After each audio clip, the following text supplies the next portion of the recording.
L'armée soudanaise a annoncé avoir repris ce vendredi le palais présidentiel à Khartoum et plusieurs ministères après une bataille intense contre les paramilitaires des forces de soutien rapide.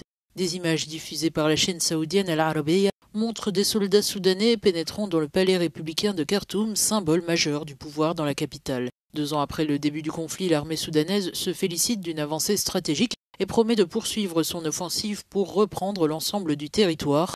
Dans une déclaration diffusée par la télévision d'État, Nabil Abdallah, porte-parole de l'armée, a expliqué que l'armée soudanaise a complètement détruit les combattants et les équipements des FSR et que de grandes quantités d'armes et de matériel de guerre ont été saisies.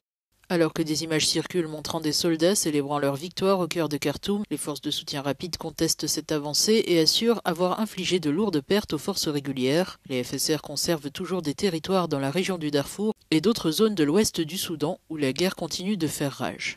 Cette guerre civile qui dure depuis 2023 a déjà fait plus de 28 000 victimes et forcé des millions de personnes à fuir leur foyer. Les estimations des ONG et de l'ONU évoquent un bilan encore plus lourd, notamment parmi les populations les plus vulnérables.